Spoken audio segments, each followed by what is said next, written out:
Can the Colorado Buffaloes pull off the upset this weekend? We're going to tell you everything you need to know about the Colorado Buffaloes versus the Kansas State Wildcats.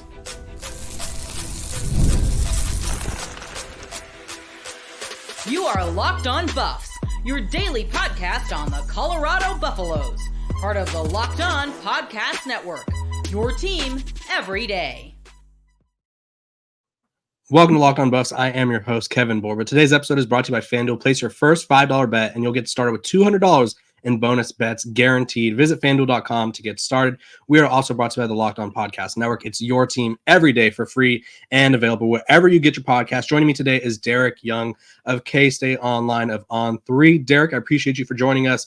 Let's dive into a game that I think could secretly be one of the better games of the college football slate, even though we have Red River and other pretty big matchups around college football. What are your overall just sort of expectations going into this game before we get started?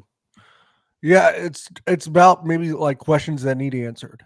Can Kansas State respond on the road the way that they did not when they played BYU and Provo? I think most people with a rationale state of mind can probably understand that BYU is not 29 points better than Kansas State, and there was, not to say it was a fluky 6 minutes, but it was close to that, of 6 minutes of football that really decided the outcome of that game. And I think that was predicated on the inexperience on the offensive side of the ball for the Wildcats. And conversely with Colorado, can they block K-State? Can they disrupt enough of the trenches, the line of scrimmage? And then red zone, I think, is going to play a big factor as well. So that Kansas State hasn't been great at, but Colorado has. So I think those are maybe a few of the factors that I'm probably going to look at the most. Okay, let's dive into the offensive side of things. Obviously, you have Avery Johnson, you have Giddens, you have Dylan Edwards, former Colorado Buffalo. And realistically, I want to say that you guys probably have the most dynamic or one of the most dynamic backfields in all of college football. Avery Johnson, every time I watch him, I assume I think he's the fastest player on the team. You could correct me if I'm wrong, but he's got to be up there, right? He certainly thinks so. I'll put it that way. Yeah. If you say someone else is faster, he'll probably take exception. He'll probably try to race him on the spot, which is fine. You know, we all like a good race. And I think his hair makes him feel even faster because it's blown in the wind or whatever. But let's talk about him as a passer. I think that's kind of where everyone in Colorado circles have made this, or that's one of the key to the games. That's one of my key to the game specifically, because obviously Kansas State, they'd like to run the ball. Kleiman has made it very clear that if he could run the ball every play, he would. But I'm of the mindset that if Colorado turns this into an Avery Johnson versus Shador Sanders game through the air, that Colorado has a really good shot. What would you say to that? I would agree. I will say that I think Avery Johnson is probably being, probably calculated a little short on his throw game, because I think he continues to get better incrementally with mostly each week. I think he's better as a thrower than what showed at BYU. I think the game got too fast for him, and I think he got overwhelmed by the environment a little bit. If that happens against Colorado, all bets are off. You would think that he will take a step forward from that game.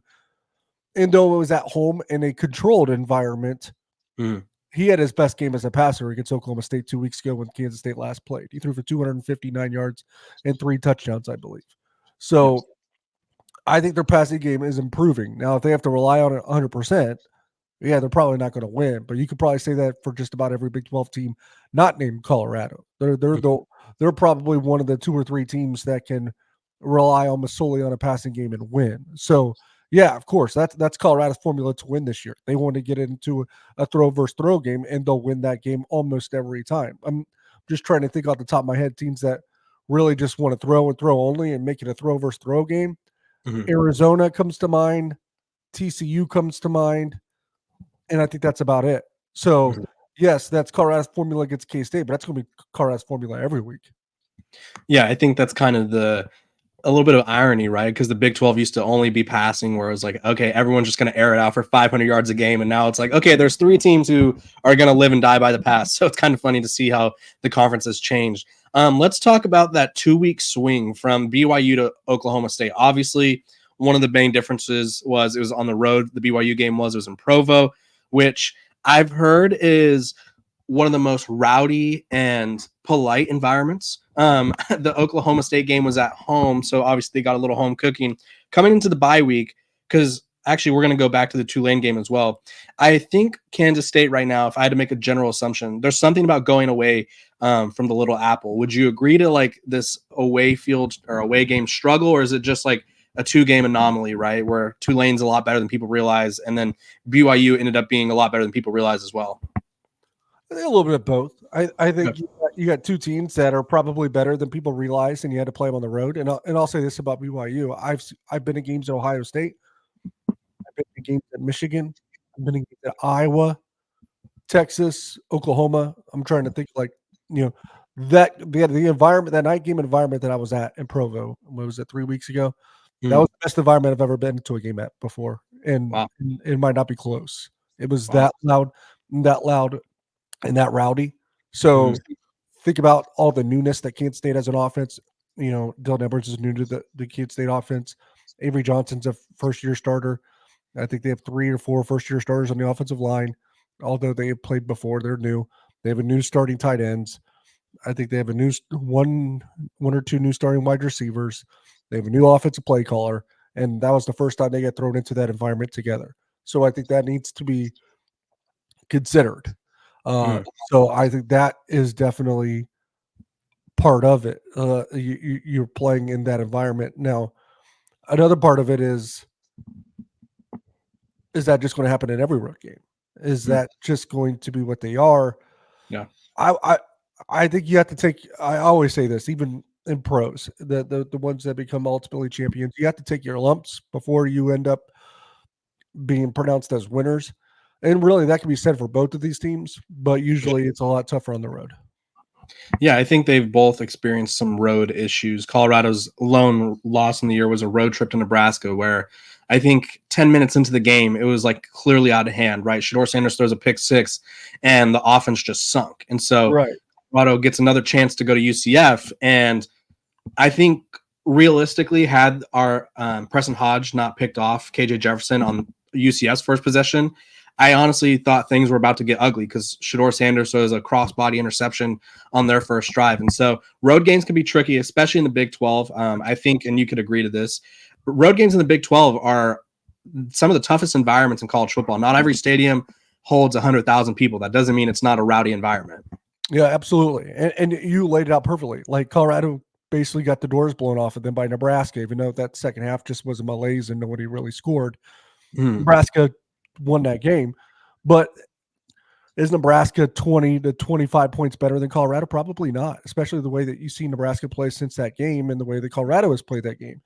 So it was like a fluky deal where you have 6 to 10 minutes in the first half where you had your battleship sunk and there's no way to come back from. That same thing happened to Kansas State at BYU. Okay. They are probably a better team than BYU, but it didn't happen that day because of that 6 to 8 minute stretch where they just got buried and were unable to come back from it. But you make a good point. Colorado, they learned from that. They respond from that in their next road game, and they won at UCF. So Kansas State's in a similar spot where now they have to learn and respond from that experience on the road, but it's at Colorado. The difference between these two teams, I will say, is K-State can kind of get game scripted out of a game just because, again, they don't want to be 100% reliant on their passing offense. Colorado is not really a team that can be game scripted out of a game because, you get behind, you have to go to your passing game. Well, they're going to go to that anyways. Yeah, I think for Colorado, their ideal situation is to get off to an early lead, right? And they mixed in the run a little bit against UCF. They mixed in a few play action looks, and it was kind of funny. Roof, the UCF defensive coordinator, after the game was like, they've shown no 11 personnel. 80% of the time they were in four wide receivers or 5 wide receivers. And then against us, they bust out 11 personnel like 65% of the time or something like that. And you could tell that Colorado is starting to mix things up on offense, which is what I've been calling for the past year and a half, right? When you have an offensive line that's not great, I do think that somehow this offensive line is better than last year's. I don't know if that's really saying much considering last year's was one of the worst in the country, but they are better. I think the sack numbers they're high. Don't love that, but they can run block. Colorado actually has a I'm not going to compare it to Kansas State's running game or UCF's running game, but it's a useful running game, which is a major step up from last year because last year it was not useful. Let's swing over to the defensive side of the ball. Excuse me. I think right now, Colorado's goal, which they did this against UCF, and we're going to find out how good of a rushing team Kansas State is, a different sort of scheme as well. Colorado's goal is to slow down the run, right? Colorado's goal is to be decisive in their option defense. They don't want to let Avery Johnson just sit there and have the world in his palms and decide what he's going to do. Otherwise, they will get torched, right? They're going to run on the edges and just force you to make a decision. For Kansas State's defense, I think the biggest knock on them right now is one, and it's not really a knock, it's just who they are. They're not very, I would say, creative on the defensive front, right? They're just going to, 4 guys are going to be down. They're going to rush wherever they are. It's not going to be like Baylor, who got to Colorado 8 times, got to Shador Sanders 8 times, where they're stunts every play. They got guys running all over the place. What do you think this Kansas State defense has to do to get to Shador Sanders? Yeah, they're not creative. Run a 3 down, and Okay. they'll have to send a little bit more than that, obviously, to try to disrupt Shador. But I don't think you have to be creative against Shador Sanders. That's the thing. Like, because you could try to be creative and he's still going to figure it out. Like, he's a smart quarterback. You can't really trick him. So I think the creative defenses are actually the ones that'll probably have some issues for him against him. Because if you don't have ways to beat him and you're just trying to trick him, good luck. He's like the only quarterback in this league that you probably can't trick. So we'll see. I think at the end of the day, Kansas State's pass defense has been leaky at times. It's been up and down. One game it's pretty good, the next game it's not. So you worry about that a little bit. They haven't blitzed a lot this year, but I think at the end of the day, their best defense against Shador is not necessarily tricking him, but probably pressuring him and making the throws more complicated than what they are on the surface. Yeah, I think whenever people ask me the best way to affect Shador Sanders in this offense, and it's not really like a helpful answer. I'm like, you have to get timely sacks, right? It doesn't matter if you get 3 sacks or Baylor got 8 sacks and they lost the game still, right? Like, you have to get timely sacks. They have to be drive killers. They have to be momentum killers. Go ahead. Yeah, what I will say is, and this is meant to be a compliment to Shador Sanders, is he is not going to force the ball when the throw isn't there. He's one of the best quarterbacks there is in the entire country when it comes to taking care of it. He doesn't turn the ball over. So if you can take away anything over the top, he will just dink and dunk you underneath if that's what you give him.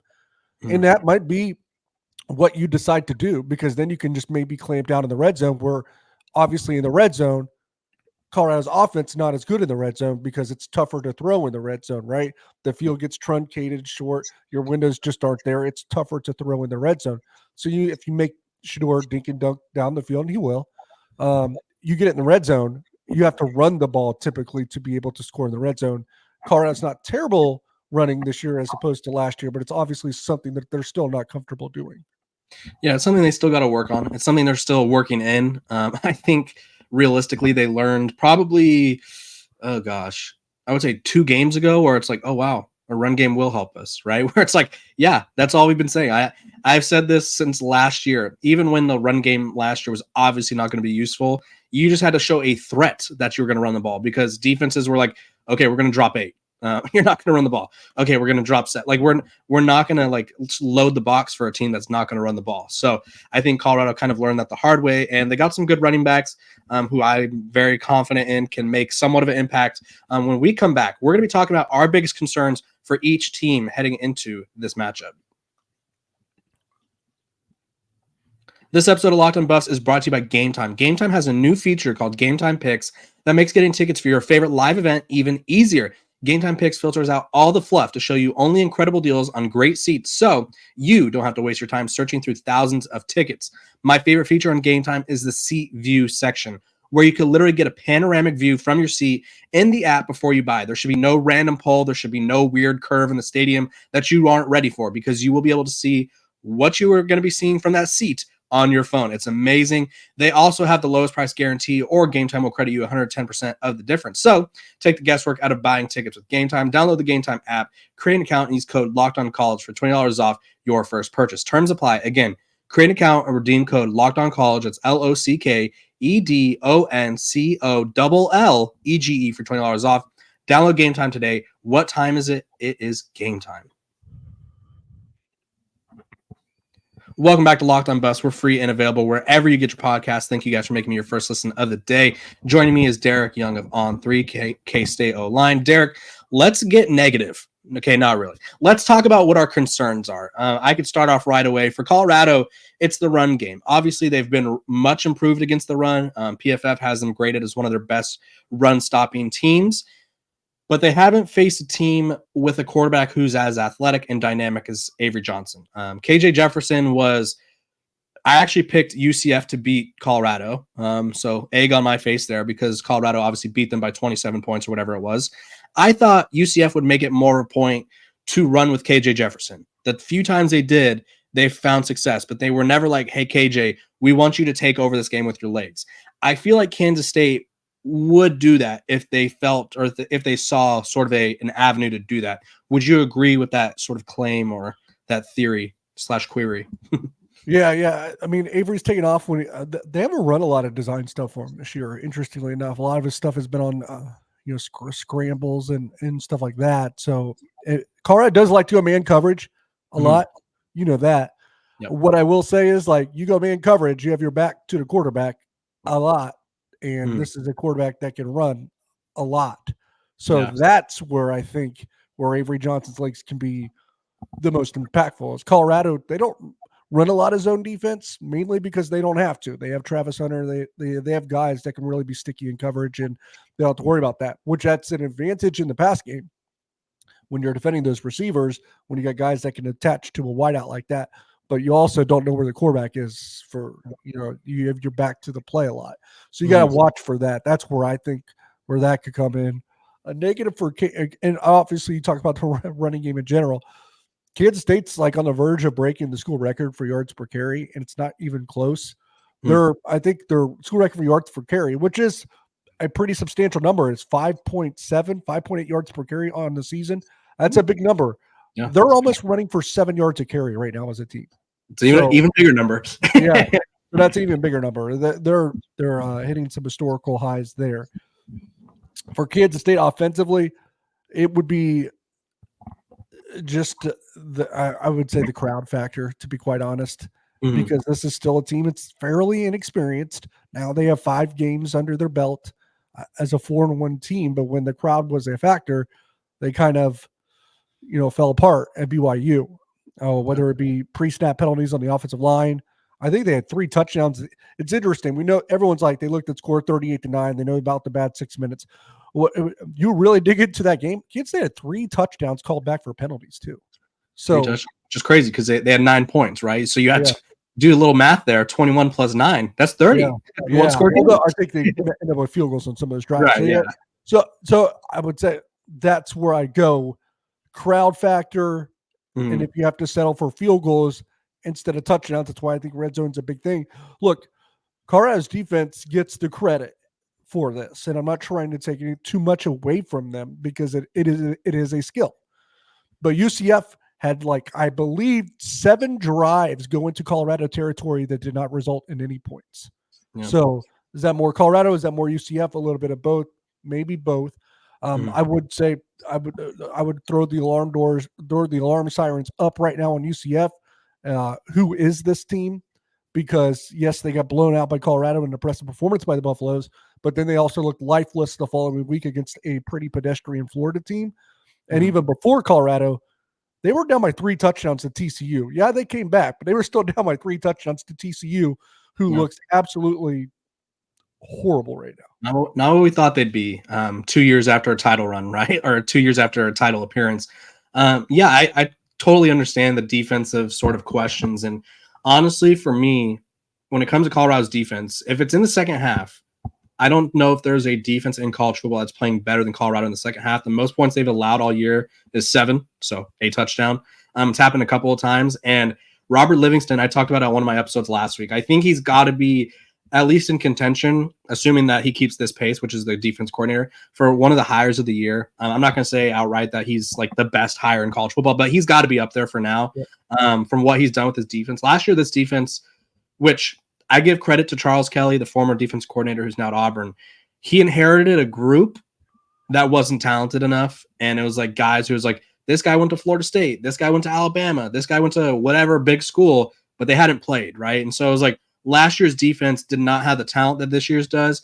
But what I like about Robert Livingston is he came into Boulder with no playbook and asked the defense, what are we good at? Let's focus on that, and we'll go from there. And that's literally what we're seeing is a lot of man coverage, right? Travis Hunter, Preston Hodge, DJ McKinney, guys who are good in coverage.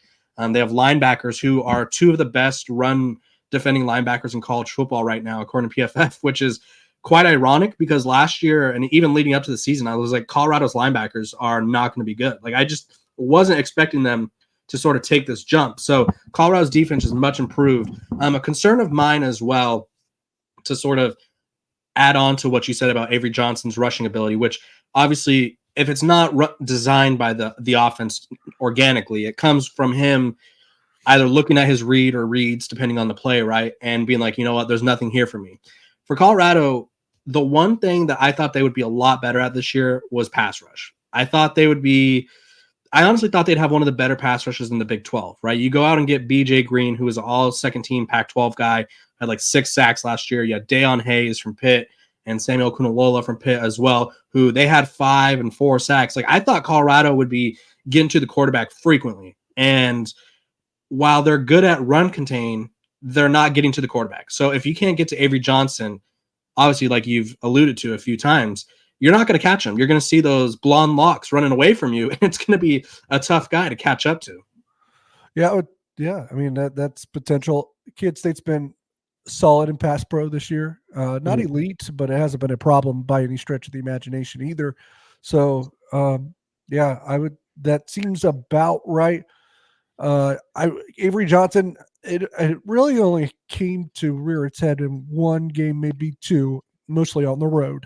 But, the propensity to bail clean pockets at times is there too. So that would be obviously that. And so, for Kid State, for me, it's like the concern is you better get touchdowns instead of field goals because that hurts you with BYU. Colorado is really good at holding teams down in the red zone. So that's certainly there. And obviously you can't turn it over because Colorado's probably not going to turn it over. And it's hard to win on the road when you're in the negative margin there. Yeah, I think, and then this will be my final concern is, and this is like really picky, but it's like if Colorado doesn't force a turnover, right, this game could be very uncomfortable throughout. Colorado's defense, I think they've forced 9 turnovers so far, with like 8 of them coming in 2 games. Like they forced 4 against Colorado State, 4 against UCF. But if you don't force a turnover and take away a possession from this Kansas State team, it's going to be difficult to sort of build a lead and build that confidence, right? Because Kansas State's going to be on the field forever. Like they play that time of possession game a lot better than Colorado does, but that's not Colorado's MO, I get. But at the same time, if Kansas State gets the lead and the time of possession, it could be a little hard for Shador Sanders to do something if he's on the bench watching his defense. Do you have any final concerns before we move on, Dereck? Yeah, probably passing explosiveness. Kansas State's giving up some big plays in the passing game, and obviously that is the MO for Colorado. Yeah. So that is very much the MO. Yeah, I think Shador Sanders is one thing that's nice about him, and I feel like this is a rare quality in college quarterbacks, is he will take the underthrows, but he's going to take a shot eventually, and it's always a calculated shot, which I appreciate. It's never like I haven't thrown the ball past 20 yards in 7 plays. I got to huck one out there. Like he won't do that. So, yeah, if he sees an opportunity, he will take it. So those are our concerns heading into the game. Comment your concerns below so that way we could kind of see where you guys are at when it comes to this game. When we come back, we're going to give you our predictions for this Week 7 matchup. This episode of Locked On Buffs is also brought to you by FanDuel. Hey, NFL fans, you could start the season with a big return on FanDuel, America's #1 sportsbook. So when you get a hunch in the middle of the game, you can check on the latest stats, view live play-by-play, and so much more on the same page where you place your bets. You'll get started with $200 in bonus bets guaranteed when you place your first $5 bet. That's FanDuel.com to get in on the action. Okay, Dereck, it's time to predict the future, which we're all extremely good at in the sports profession. It's why we do what we do. We are just walking future predictors, right? That's just what we do. I'll give you the sort of the scenario. I like to set it up before we make our predictions. Right now on ESPN, Kansas State is actually a 3.5 point favorite. So they lost 1 point from the last time I saw. The matchup predictor has Kansas State with a 52.4% chance of winning, Colorado 47.6. And then I like to throw in a little weather report just to be fun. It's going to be 69 degrees, cloudy, which in Boulder, that could mean rain. Who knows, right? But so it's not going to be, there shouldn't be any weather impacts, which honestly, I don't even think the weather impacts Colorado anymore.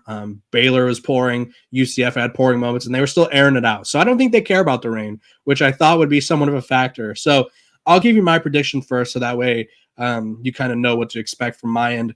I'm expecting this to be a close game. My prediction this week has been Colorado 35, Kansas State 31. I foresee Colorado slowing down the run and making this an Avery Johnson passing game. Colorado has been really surprisingly good against the run this year. They slowed down what was the number one rushing team in college football a couple weeks ago in UCF. Granted, UCF's not the same team we thought they were, but still, they found success against the run. And if they're able to contain Avery Johnson, that's my biggest if. That has been my biggest if all season for them, is rushing quarterbacks. Can they contain them? I think they win a close game. I think they force a turnover here or there, and I could see Colorado winning this game. I could also see this game getting a little bit out of hand if Kansas State gets up early. So talk to me about what you think is going to happen. Yeah, if Kansas State gets up early, I think you're probably right on that. But if you're right about Colorado maybe putting the clamps on the K-State running game, it'll probably be more than a 4-point win for Colorado. So just talking those scenarios out. In my head, the way I feel is that obviously Kansas State was blown out of BYU because I thought they were an inexperienced young team on offense that was overwhelmed by the environment, and you let 5 or 6 minutes of game time lose them the game. I don't think that they'll do that this time. The way I described it in the post game after that BYU game was what you can't skip the steps to developing or becoming an experienced team.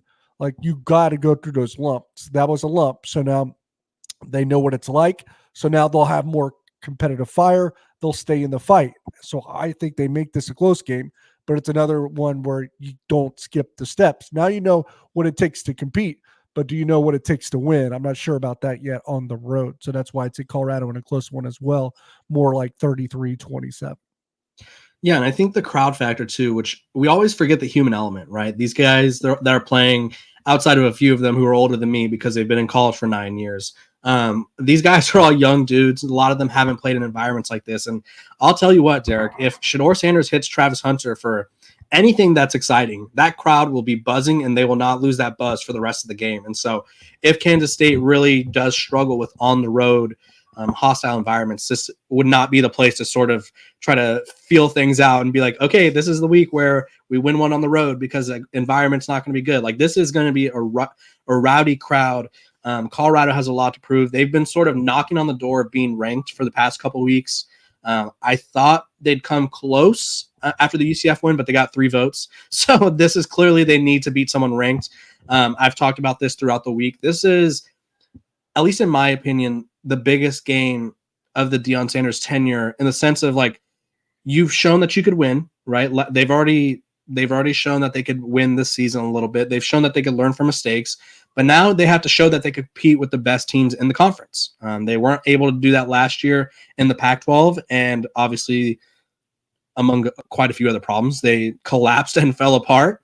Now it's like, can you show that you could not only sustain success, but beat the teams that are going to be contending for the Big 12 title? Because Colorado's goal ultimately is to play for a Big 12 title, which in effect means they want to play for the playoff. But you can't do that if you lose to the one ranked team on your schedule. They also have Utah, but who knows what Utah will be by the time Colorado gets to them. So we're both expecting a close game. Dereck, what are you most excited about for this game? Seeing Avery Johnson in this environment, or just the Kansas State offense in general. I've talked a lot about it, but I need to feel good about them continuing to compete for a potential Big 12 title berth. I need to see a stark contrast to the team that was in Provo. Yeah, and I think you could agree to this as well. And Colorado is going to be the same way. Obviously, their 1 loss is out of conference, but 2 losses in the Big 12 could be like, I won't say you're done, but you're no longer controlling your destiny, right? And so for Kansas State, it's like, hey, we want to control our destiny. We want to be able to be in a position where it's like, we handle our business, we're in the game, not in a position where it's like, okay, we're 2 losses down. It's week 12. We need this team to win, this team to lose. Like Kansas State doesn't want to be in that position. And I think and they play at West Virginia next week. So back-to-back road trips too. The furthest road trips in the conference, maybe outside of UCF and Colorado. In the night kick at Boulder doesn't make it any easier because you get back at 5 a.m. Yeah, no, it's going to be a rough one travel wise. So hopefully they got all their airplane miles ready, locked and loaded. But Dereck, I appreciate you for joining the show. Tell the people where they could find you if they're ready to get some of the best Kansas State coverage out there. Yeah, I'm on the 3 Mile podcast, obviously, too, with John Kurtz and Cole Manbeck as part of the Kansas City Sports Network. I'm the publisher and editor of KStateOnline.com, part of the On3 network as well. So I'm a lot of different places, but those are the 2 main ones. Dereck's all over the place. We're all over the place over here at Locked On Buffs. Make sure to like, subscribe, follow. I appreciate all the support that you guys give me. I appreciate you guys for making me your first listen of the day. We are free and available wherever you get your podcasts, whether it's audio, video, whatever it is. So make sure to share this with your friend, your mom, your dog. I don't care. Share it with someone. And I hope everyone has a great Thursday. And I will see you guys tomorrow.